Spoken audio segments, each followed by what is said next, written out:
Welcome मेरे प्यारे विद्यार्थियों। आप सभी का स्वागत है गिरवा एग्रीकल्चर के यूट्यूब चैनल पर। आप सभी की बेहद मांग पर केमिस्ट्री की क्लासेस आज से आना शुरू हो जाएंगी, जिसका लक्ष्य सिर्फ और सिर्फ आपके 90 प्लस नंबर का होगा। तो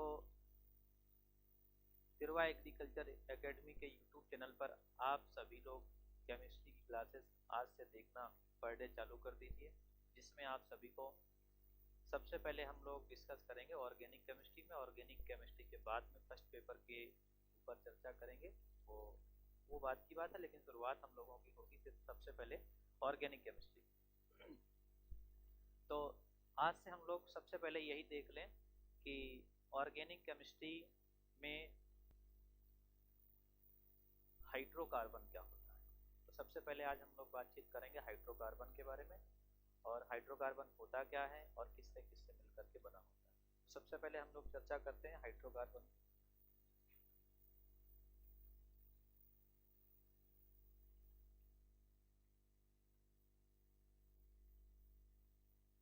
हाइड्रोकार्बन हाइड्रोकार्बन का मतलब होता है, हाइड्रोकार्बन भाई मेरे दो वर्ड से मिलकर के बना होता है। हाइड्रोकार्बन दो वर्ड से मिलकर के बना होता है। सबसे पहला होता है हाइड्रोजन और दूसरा होता है कार्बन। हाइड्रोजन और कार्बन। तो हाइड्रोकार्बन जो होता है वो भाई मेरे दो वर्ड से मिलकर के बना होता है। सबसे पहला वर्ड होता है हाइड्रोजन और दूसरा वर्ड होता है कार्बन। तो मतलब यहाँ से एक वर्ड आ जाता है हाइड्रोजन और दूसरा वर्ड आ जाता है कार्बन, यानी कि कार्बन और हाइड्रोजन के संयोग से जिस यौगिक का निर्माण होता है उस यौगिक को हम लोग बोलते हैं हाइड्रोकार्बन। हाइड्रोकार्बन। अच्छा, इतना तो सबको पहले से ही पता होगा कि कार्बन की संयोजकता कार्बन की संयोजकता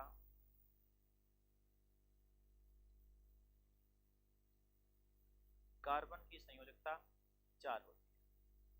अब कार्बन की संयोजकता 4, संयोजकता का मतलब सीधा सीधा होता है जिस तत्व की संयोजकता जितनी होती है वो तत्व उतने ही बॉन्ड का फॉर्मेशन करता है। मतलब अगर कार्बन की संयोजकता 4 है तो कार्बन जो होगा वो 4 बॉन्ड का फॉर्मेशन कर सकता है। जैसे कार्बन की संयोजकता 4 है तो मतलब कार्बन यहाँ पर कितने बॉन्ड बना सकता है, 4 बॉन्ड का फॉर्मेशन कर सकता है। अब जैसे यहाँ पर कार्बन के साथ साथ में, जैसे अगर हम हाइड्रोकार्बन की बात कर रहे थे, तो कार्बन के साथ साथ में हाइड्रोजन का जुड़ना आवश्यक होता है, क्योंकि हाइड्रोकार्बन का मतलब ही होता है कार्बन प्लस हाइड्रोजन। तो कार्बन और हाइड्रोजन के संयोग से जिस यौगिक का निर्माण होता है उस यौगिक को हाइड्रोकार्बन कहते हैं। तो अगर हम यहाँ पर पहले से कंपाउंड की बात करें, कार्बन और हाइड्रोजन से जिस यौगिक का निर्माण होगा उसका नाम हो जाएगा CH4।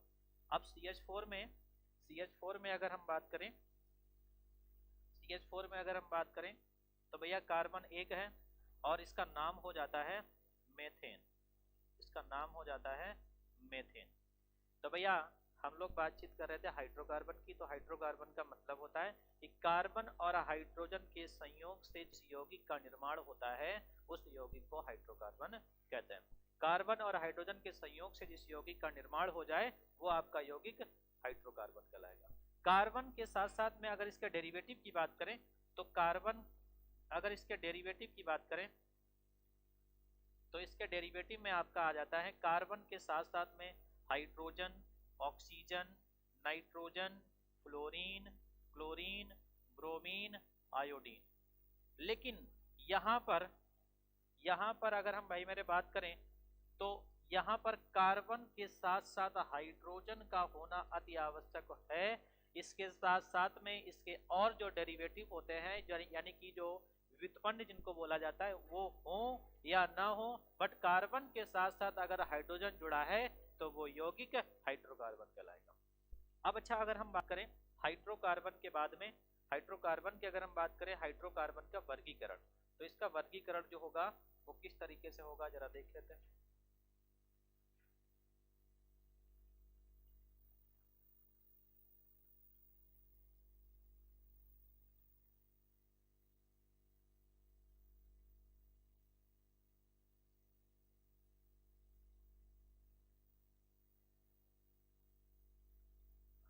Hydrocarbon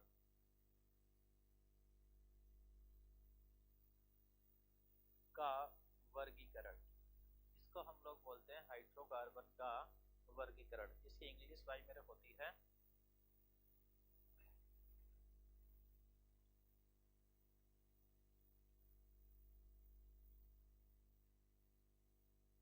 classification of hydrocarbon, classification of hydrocarbon यानी कि हाइड्रोकार्बन का वर्गीकरण। अगर हम भाई मेरे हाइड्रोकार्बन का वर्गीकरण करें तो हाइड्रोकार्बन हाइड्रोकार्बन का वर्गीकरण भाई मेरे दो तरीके से क्लासिफाई हाइड्रोकार्बन को किया जाता है। सबसे पहला जो वर्गीकरण होता है वो वर्गीकरण है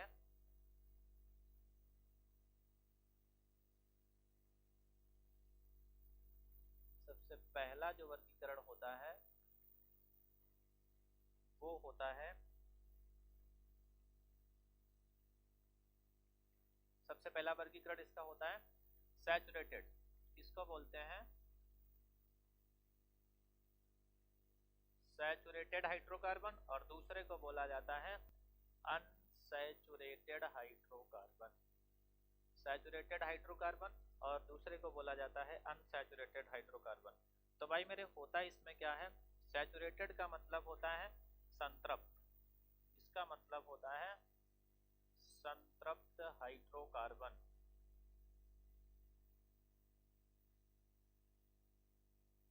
संतृप्त हाइड्रोकार्बन, और इसका मतलब होता है असंतृप्त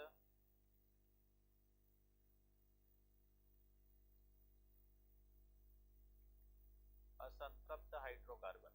एक होता है संतृप्त हाइड्रोकार्बन और दूसरा होता है असंतृप्त हाइड्रोकार्बन। अच्छा भाई मेरे संतृप्त हाइड्रोकार्बन और असंतृप्त हाइड्रोकार्बन की अगर हम बातचीत कर लें तो संतृप्त हाइड्रोकार्बन आपका एक प्रकार का होता है जिसे हम लोग बोलते हैं एल्केन, जिसे बोला जाता है एल्केन। संतृप्त हाइड्रोकार्बन एक प्रकार का होता है और असंतृप्त हाइड्रोकार्बन होता है दो प्रकार का, जिसको हम लोग बोलते हैं एल्कीन और इसे बोला जाता है एल्काइन। संतृप्त हाइड्रोकार्बन एक प्रकार का होता है जिसे हम लोग बोलते हैं एल्केन, और असंतृप्त हाइड्रोकार्बन दो प्रकार के होते हैं, एक होता है एल्कीन और दूसरा होता है एल्काइन। अच्छा होता क्या है, अब एल्केन, एल्कीन और एल्काइन में भी अगर हम बातचीत करें तो एल्केन का मतलब होता है भाई मेरे यहाँ पर एल्केन जो होता है ये दो वर्ड से मिलकर के बना होता है। एल्केन जो होता है ये दो वर्ड से मिलकर के बना होगा। जैसे अगर हम बात करें इसमें एल्क और एन, और इसमें भी अगर हम बात करें एल्कीन में तो ये भी दो वर्ड से मिलकर के बना है एल्क और इन, एल्क और इन। और एल्काइन में भी देखें तो एल्क और आइन, एल्क और आइन। तो भाई मेरे यहाँ पे आपको दिख रहा होगा कि एल्केन, एल्कीन और एल्काइन, एल्कीन, एल्कीन और एल्काइन, इन तीनों में आपको एक वर्ड ऐसा है जो तीनों में कॉमन है, एक वर्ड ऐसा है जो तीनों में कॉमन है, जिसका नाम हो जाएगा एल्क।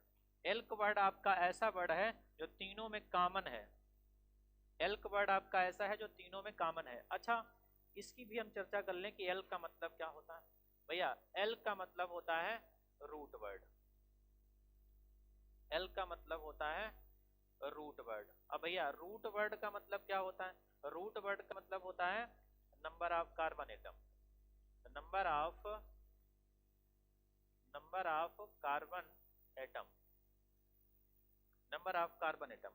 जैसे अगर आपके पास में कार्बन की संख्या एक है तो उसका नाम हो जाता है मेथ, कार्बन की संख्या एक है तो इसका नाम हो जाता है मेथ। और अगर आपके पास में नंबर ऑफ कार्बन की संख्या दो है तो इसका नाम हो जाता है एथ, नंबर ऑफ कार्बन की संख्या तीन है तो इसका नाम हो जाता है प्रोप, नंबर ऑफ कार्बन की संख्या चार है तो इसका नाम हो जाता है ब्यूट, नंबर ऑफ कार्बन पाँच है तो इसका नाम हो जाता है पेंट, नंबर ऑफ कार्बन की संख्या 6 है तो इसका नाम हो जाता है हेक्स, नंबर ऑफ कार्बन की संख्या 7 है तो इसका नाम हो जाता है हेप्ट, इसका नाम हो जाता है हेप्ट। अगर नंबर ऑफ कार्बन की संख्या 8 है तो इसका नाम हो जाता है ऑक्ट, नंबर ऑफ कार्बन की संख्या 9 है तो इसका नाम हो जाता है नॉन, और नंबर ऑफ कार्बन की संख्या 10 है तो इसका नाम हो जाता है डेक, अगर 11 है तो इसका नाम हो जाता है अनडेक, और अगर नंबर ऑफ कार्बन की संख्या 12 है तो इसका नाम हो जाता है डूडेक। भाई मेरे होता तो इसके आगे तक भी है, अगर हम बातचीत करें 100 तक के लिए तो 100 तक के वर्ड रूट होते हैं, 100 का नाम होता है हेक्ट, 100 का नाम होता है हेक्ट। अगर आपको और भी वर्ड रूट सीखने तो आगे की क्लास में हम आगे सिखाते जाएंगे, वरना इतनी आवश्यकता नहीं होती है कि 100 तक के वर्ड रूट आपसे पूछ लिए जाएं, काम चल जाता है आपका 10 तक, 10 तक के वर्ड रूट सीखने के बाद में ही आपका काम चल जाता है। तो फिलहाल कोशिश करेंगे कि आपको 100 तक के लिए सिखा जाए। भाई मेरे केवल हम 10 तक आपको सिखाएंगे, 10 के बाद में जो भी होगा वो हम बनाना आपको सिखाएंगे, आप खुद से भी बनाना सीख जाओगे। तो ये रहे नंबर ऑफ कार्बन, जिसे हम लोग बोलते हैं एल्क। एल्क का मतलब होता है नंबर ऑफ कार्बन, और नंबर ऑफ कार्बन का मतलब होता है रूट वर्ड, और रूट वर्ड का मतलब होता है कि कार्बनों की संख्या, और कार्बनों की संख्या जो है वो आपके सामने है। अगर एक कार्बन होता है तो उसका नाम होता है मेथ, 2 कार्बन होते हैं तो उसका नाम होता है एथ, अगर 3 कार्बन हो तो उसका नाम होता है प्रोप, और 4 कार्बन का नाम होता है ब्यूट, 5 कार्बन का नाम होता है पेंट, 6 का नाम होता है हेक्स, 7 का नाम होता है हेप्ट, 8 का नाम होता है ऑक्ट, 9 का नाम होता है नॉन, और 10 का नाम होता है डेक। ठीक है ना। इसके बाद भी आगे है डूडेक, ट्राइडेक, टेट्राडेक, पेंटाडेक, जो भी है आगे तो पढ़ाते रहेंगे, लेकिन फिलहाल 10 तक के लिए हम लोग काम चलाने के लिए करते हैं। देखो होता क्या है,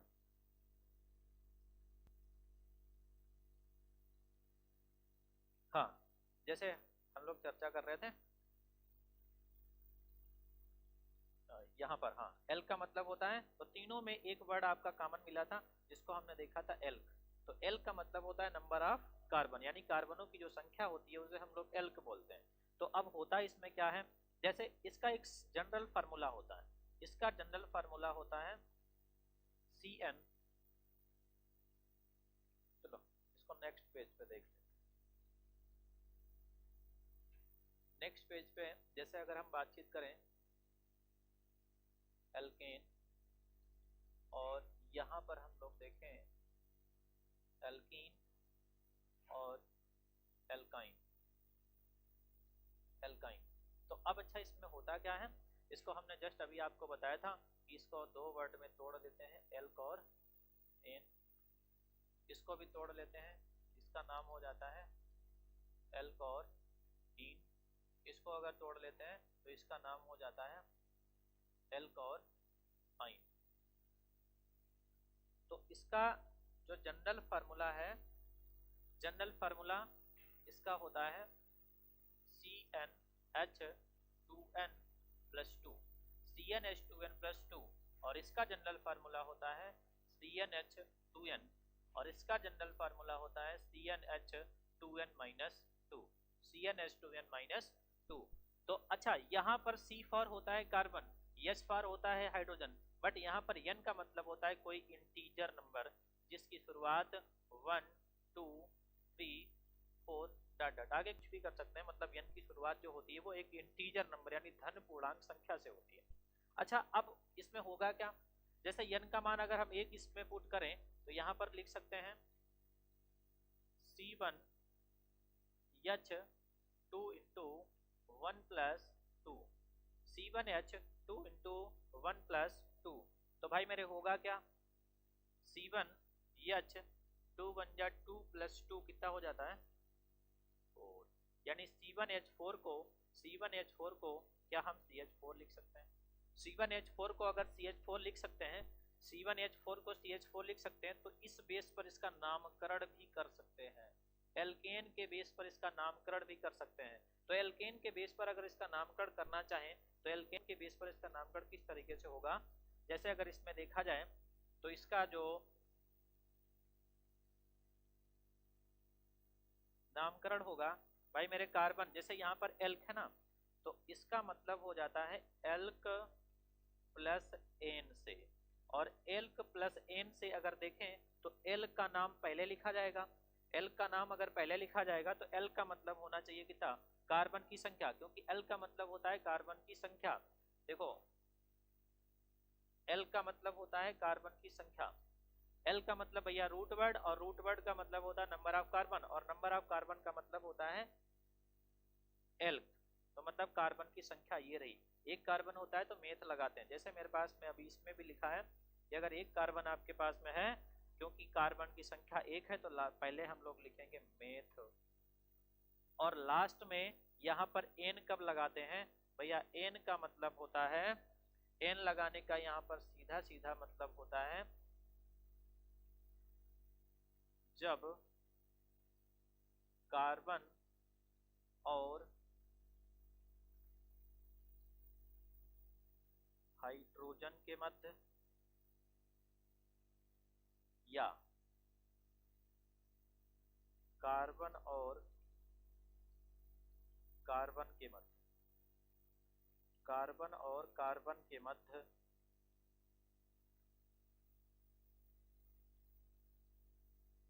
सिंगल बॉन्ड होता है, सिंगल बॉन्ड होता है, तब एन जोड़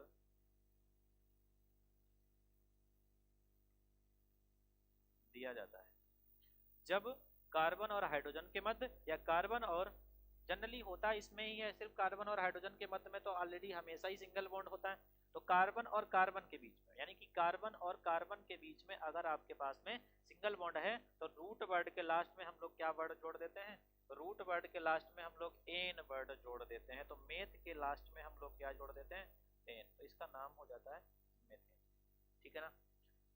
फिर एक बार भैया यहाँ एल्केन होगा तो एल्केन का मतलब होता है कि एल्क अलग और एन अलग, एल्केन का जनरल फार्मूला होता है CnH2n+2, अगर एल्केन का जनरल फार्मूला CnH2n+2 होगा तो यहाँ पर हमें यन का मान, मतलब यन यहाँ पर होता है कोई धन पूर्णांक संख्या, यहाँ पे लिखे देते हैं, यन का मतलब होता है धन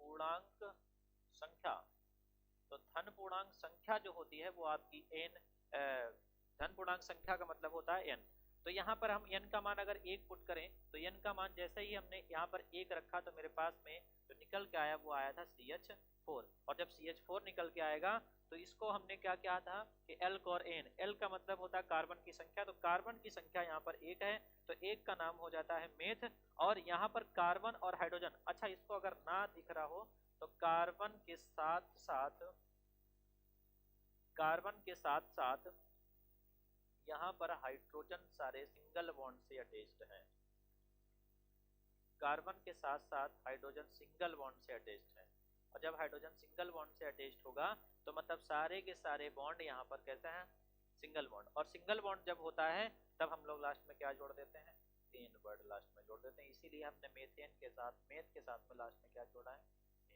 अच्छा अब हम लोग बातचीत करेंगे एल्कीन की, तो एल्कीन का जनरल फार्मूला आपके सामने है CnH2n प्लस CnH2n, तो CnH2n जो होगा यहाँ पर भी हम, यहाँ n का मान कोई इंटीजर नंबर होता है वो 2 से शुरुआत करते हैं, अच्छा इसका भी रीजन होता है कि यहाँ पर n का मान 1 क्यों लेते हैं, जैसे आप ये भी कह सकते हो कि भैया यहाँ पर आपने एल्केन की जब आपने शुरुआत की तो n का मान जो इंटीजर नंबर लिया था वो इंटीजर नंबर 1 से शुरुआत की थी, बट यहाँ पर एल्कीन में जब आप पहुंचे तो एल्कीन में इंटीजर नंबर 2 से शुरुआत क्यों करना पड़ता है, इसका रीजन हम आपको बता दे रहे हैं, इसका मतलब होता है कि कार्बन और हाइड्रोजन, कार्बन और हाइड्रोजन के बीच में हमेशा ही सिंगल बॉन्ड होता है, और कार्बन और हाइड्रोजन, कार्बन और कार्बन के बीच में डबल बॉन्ड हो सकता है, और कार्बन और हाइड्रोजन के बीच में कभी भी डबल बॉन्ड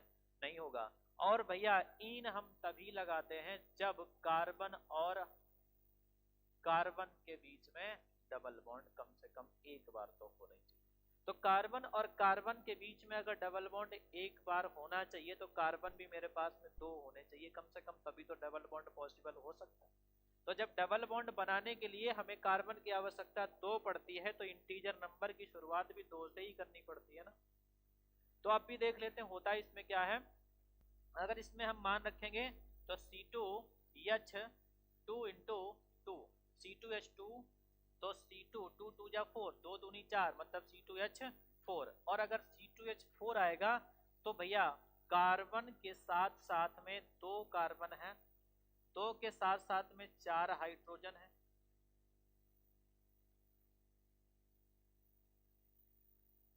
चार हाइड्रोजन है, 4 हाइड्रोजन हो गए।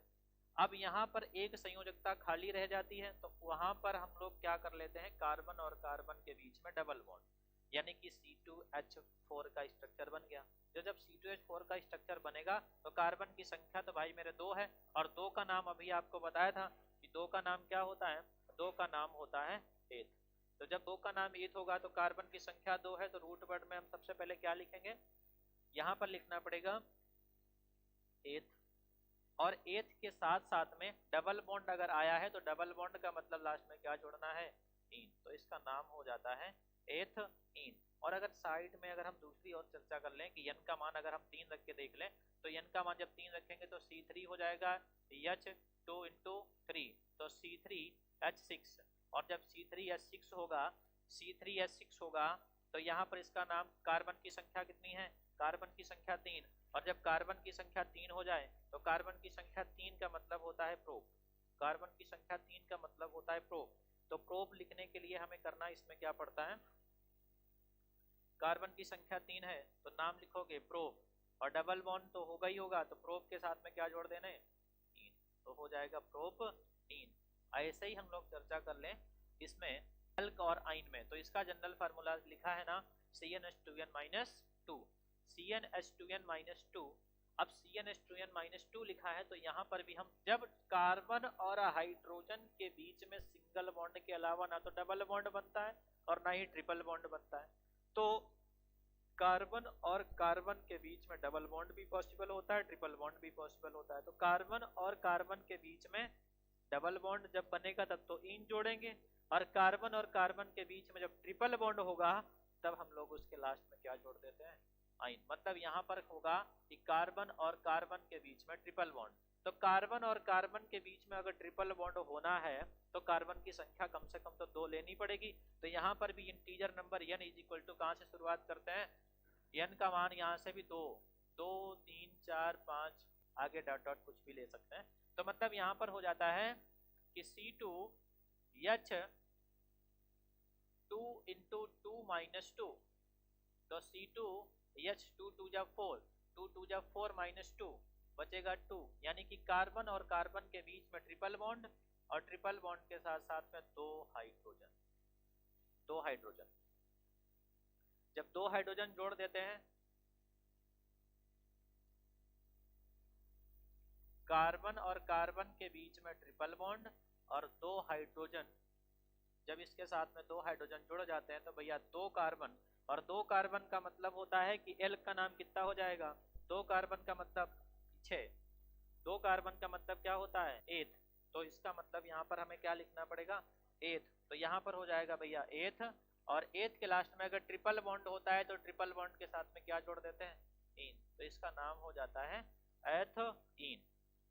ऐसे ही अगर यहाँ पर n का मान हम कितना रख दें, n का मान अगर हम 3 रख दें, तो n का मान अगर जब 3 रखोगे तो कितना हो जाएगा, C3H2 into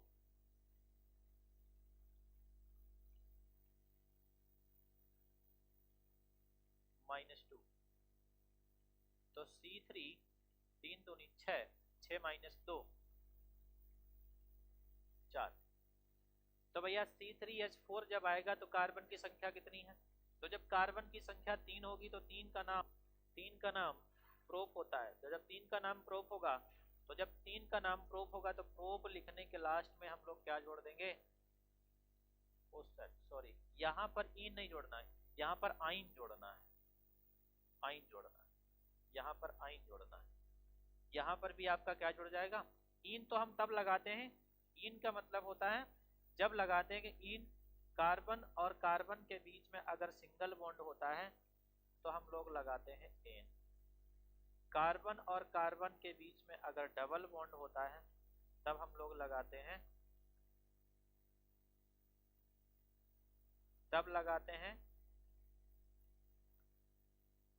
एन और इन, और कार्बन के बीच में अगर ट्रिपल बॉन्ड हो जाता है तब हम लोग लगाते हैं।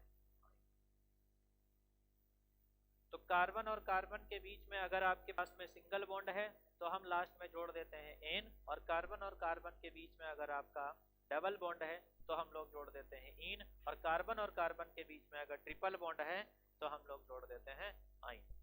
ठीक है ना। तो एक बार फिर से हम लोग देख लेते हैं सबसे पहले कि हाइड्रोकार्बन क्या होता है। हाइड्रोकार्बन का मतलब होता है हाइड्रोजन और कार्बन के संयोग से, हाइड्रोजन और कार्बन के संयोग से। एक बार लिख देते हैं,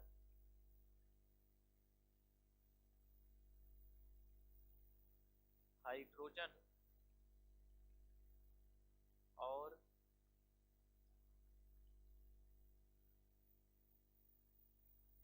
कार्बन के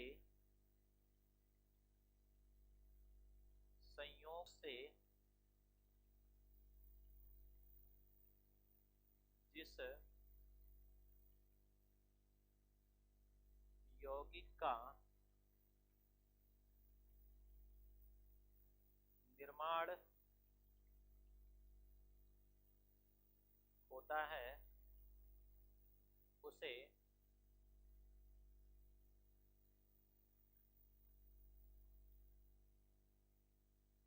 हाइड्रोकार्बन कहते हैं। मतलब हाइड्रोजन और कार्बन के संयोग से जिस यौगिक का निर्माण होता है उसे हाइड्रोकार्बन कहते हैं। हाइड्रोजन और कार्बन के संयोग से जिस यौगिक का निर्माण हो जाए ऐसे यौगिक को हम लोग बोलते हैं हाइड्रोकार्बन। ठीक है ना। और इसमें हम लोगों ने बात की थी कार्बन के साथ साथ में अगर हाइड्रोजन होगा तभी वो यौगिक आपका हाइड्रोकार्बन कहलाएगा। अगर इसके साथ साथ में अगर हम लोग बातचीत करें कि कार्बन के साथ साथ में जैसे CH4, CH4 में अगर हम यहाँ पर कर दें माइनस एच करें और माइनस एच के साथ साथ में, अच्छा इसको जानने से पहले हम लोग एक वर्ड और जान लेते हैं, हैलोजन। Halogen, halogen. तो भैया हैलोजन का मतलब होता है, हैलोजन दो वर्डों से मिलकर के बना है। एक होता है हेलो, हेलो, और दूसरा होता है जन। हेलो, हेलो माने होता है सी, सी, और जन माने होता है उत्पत्ति। हेलो माने सी और जन माने उत्पत्ति, और सी माने होता है समुद्र। सी माने होता है समुद्र। तो मतलब जिसकी उत्पत्ति कहां से होती है? समुद्र से। ऐसे तत्व जिनकी उत्पत्ति समुद्र से होती है उन तत्वों को हैलोजन बोला जाता है। और इसे आप अपनी आवर्त सारणी में 7th A समूह में रखा गया है। 7th A समूह में रखा गया है जिसका नाम होता है FCl, Br और I, और लास्ट में होता है AT। भैया यहाँ पर जो AT वर्ड लिखा है, AT जो होता है इसे हैलोजन परिवार से अलग रखा जाता है क्योंकि हैलोजन तत्वों के साथ में इसके गुणों में मैच नहीं होते, इसमें कोई भी समानता हैलोजन तत्वों के साथ में नहीं पाई जाती है। तो इसको रखा तो ज्यादा है इसी 7th A समूह में, बट इसमें कोई भी तत्व हैलोजन परिवार से मैच नहीं करते हैं, इसीलिए AT को हैलोजन तत्व नहीं माना जाता है। और आपके हैलोजन तत्वों की संख्या होती है 4 और इसे यक्ष से रिप्रेजेंट करते हैं FCl, Br और I। FCl, Br और I, ये है आपके पास में हैलोजन तत्व FCl, Br और I। तो इसमें अगर हम लोग बात करें हैलोजन, जैसे हाइड्रोकार्बन में मेरा पहला था CH4, CH4 में अगर हम सब्स्टिट्यूट कर दें यहाँ पर कार्बन के साथ साथ में, कार्बन के साथ साथ में 4 हाइड्रोजन परमाणु जुड़े हैं, और 4 हाइड्रोजन परमाणुओं को हम क्या करें, यहाँ पर अगर हमें कोई भी हाइड्रोजन परमाणु को लगाना है तो हाइड्रोजन परमाणु को हटाना पड़ेगा। अगर हमें हाइड्रोजन परमाणु को लगाना है तो हाइड्रोजन परमाणु को हटाना पड़ेगा। अब जैसे अगर हम बातचीत करें यहाँ पर, अगर एक हमने यहाँ पर हाइड्रोजन परमाणु को हटाया तो एक हाइड्रोजन परमाणु के हटाने पर एक ही तो हम लोग लगा सकते हैं हाइड्रोजन परमाणु को, क्योंकि हाइड्रोजन परमाणु की भी संयोजकता एक होती है और हाइड्रोजन परमाणुओं की भी संयोजकता एक होती है। देखो जैसे CH4, तो CH4 में हम लोग लिख सकते हैं ये बनेगा मेरा CH3 और CH3 के साथ में अगर हम हेलोजन को यहाँ पर जोड़ दें Cl तो CH3 हो जाएगा Cl, CH3Cl और CH3Cl तो इसका नाम होता है CH3Cl का नाम होगा मेथिल क्लोराइड। CH3Cl का नाम होता है मेथिल क्लोराइड, ठीक है। ऐसे ही जैसे CH4 तो CH4 के साथ साथ में अगर हमने दो यहाँ से हाइड्रोजन को हटाया तो दो जगह पर हमने 2 टाइम X लगाना है, तो यहाँ पर हो जाएगा CH2X2 और X के स्थान पर हमने मान लिया है Br, तो CH2 X के स्थान पर Br, तो CH2Br2 अगर इसका स्ट्रक्चर की हम लोग बात करें तो यहाँ पर 2 बार तो जुड़ा होगा H और 2 बार जुड़ा होगा Br, तो ड्राई ब्रोमो, इसका मतलब होता है डाई ब्रोमो, एक कार्बन है मेथ और लास्ट में जोड़ देते हैं मेथेन, तो डाई ब्रोमो मेथेन, ठीक है। तो आज के लिए बस इतना ही रखते हैं और कल हम लोग अपने IUPAC की चर्चा करेंगे, क्योंकि बिना IUPAC आपको ऑर्गेनिक केमिस्ट्री बिल्कुल भी समझ में नहीं आएगी। तो कल से हम लोग देखते हैं छोटे छोटे कंसेप्ट के साथ में, IUPAC के छोटे छोटे कंसेप्ट हैं उन्हीं के साथ साथ में हम लोग धीरे धीरे केमिस्ट्री को सीखते रहेंगे।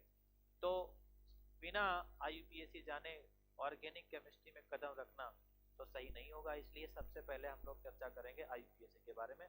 तो बस आज के लिए इतना ही, मिलते हैं अगली नेक्स्ट क्लास में। Thank you very much.